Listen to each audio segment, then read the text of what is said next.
Barak Rab Basham Yahuwah, Barakan Bakam Babayat Yahuwah. Béni soit celui qui vient au nom de Yahuwah. Nous bénissons tous de la maison de Yahuwah. Donc l'Éternel.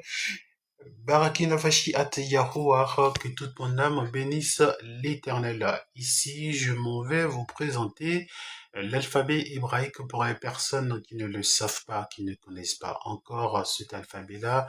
Il y a une grande distinction à avoir avec ce que enseignent donc les raconteurs d'histoire et ce que enseigne votre propre frère. Ok, donc ici il faut comprendre que cet alphabet pardon est composé donc de 22 lettres, donc 22 lettres encore une fois. 2 plus 2, ça fait 4, et donc c'est la maîtrise comme symbolique. Et là, il faut comprendre que chez l'Éternel, tout est carré, tout est bien encadré, donc il n'y a pas donc de variation. Sur les 22 lettres, il faut comprendre que on parle ici donc de leur donc comment est-ce que le langage il est bien formé donc en paléo-hébreu, ok. Je rappelle toujours que c'est la langue de la création et que toutes les écritures saintes et même les écrits concernant les inventions de nos pères sont dans cette donc sont écrites dans cette comment dire dans cette langue-là, donc dans cet alphabet.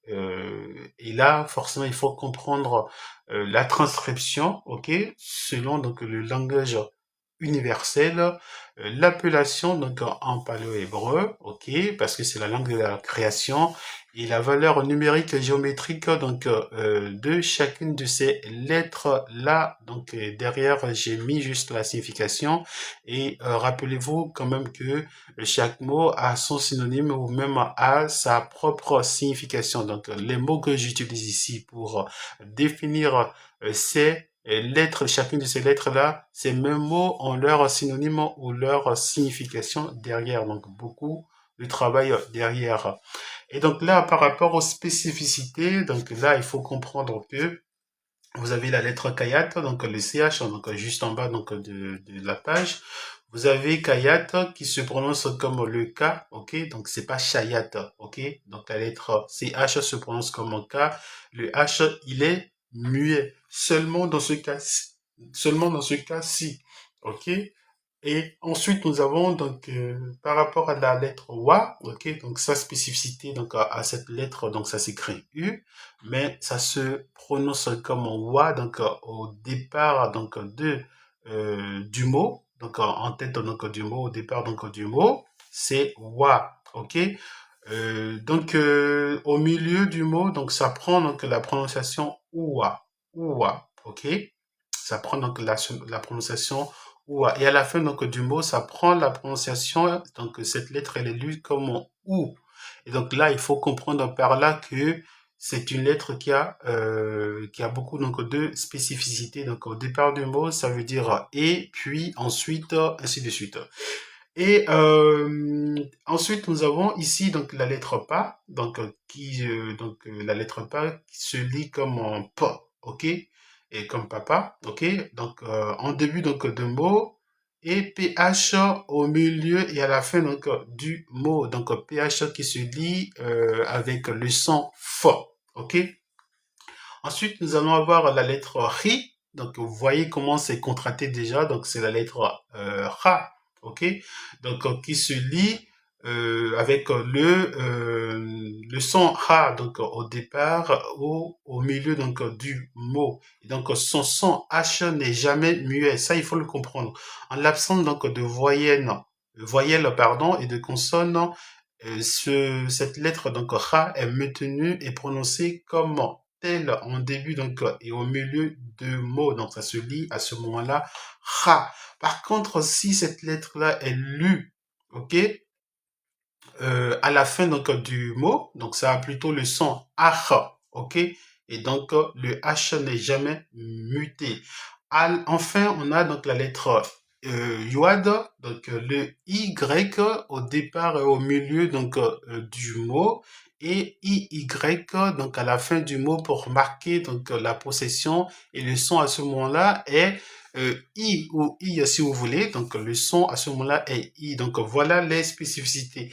Quand même une remarque à faire par rapport donc à la spécificité donc de la lettre Yuad, donc I, Y ou Y tout court.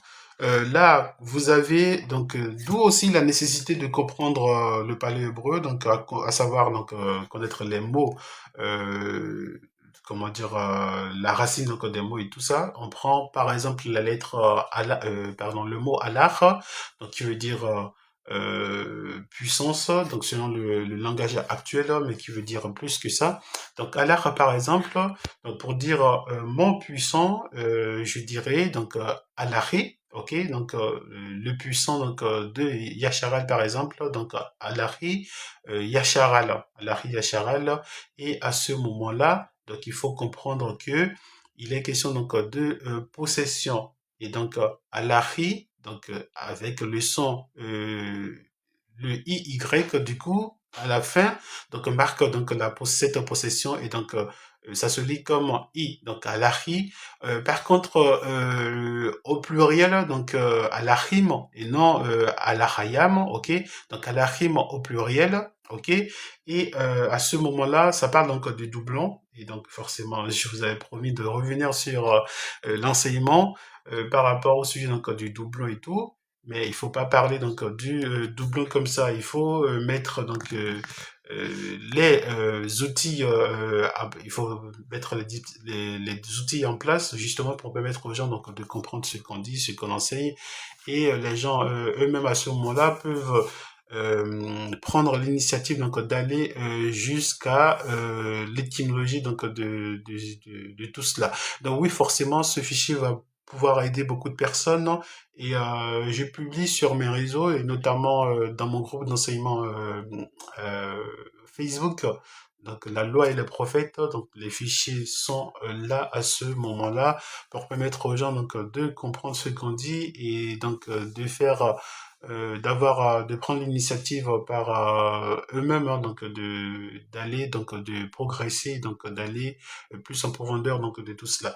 Je m'arrête ici, shalom à vous, et je vous retrouve bientôt pour ce que j'avais promis, hein, donc par rapport à la vidéo sur pourquoi est-ce que le Messie il est à la rime donc de l'Ancien Testament. Mais avant même de parler donc de ce principe de dualité, il faudra parler déjà donc du principe d'unicité du Créateur. Donc à ce moment-là, forcément, il faut que je revienne avec ces deux vidéos-là, et ça va pas tarder. Voilà, je vous retrouve très bientôt. Shalom à vous. Gloire et louange à l'Éternel Tout-Puissant, lui qui continue de témoigner son fidèle amour à son peuple. Bien-aimés, nous voici bientôt au terme de nos 400 ans de servitude. Et nous sommes sur le point de quitter nos différents lieux de dispersion pour rentrer à la maison sur la terre sainte chargée de grandes richesses. À cet effet et dans le but de réunir le peuple, je vous propose quelques lives pour la semaine. Jour 1, nous allons évoquer les fautes passées et leurs implications profondes que nous devrons comprendre. Jour 2, nous abordons l'importance de la repentance en vue de notre restauration. Jour 3, un nouveau chapitre plein d'espoir est sur le point de commencer. Nous parlerons du plan du salut. Jour 4, nous explorons les défis auxquels les élus sont confrontés. Malgré les obstacles, leur ascension est inévitable. Jour 5, nous réfléchissons à l'impact de nos bourreaux, leur influence, bien qu'à résoudre, a façonné notre histoire. Jour 6, nous nous prononcerons sur le retour nécessaire et sincère à la loi et les prophètes.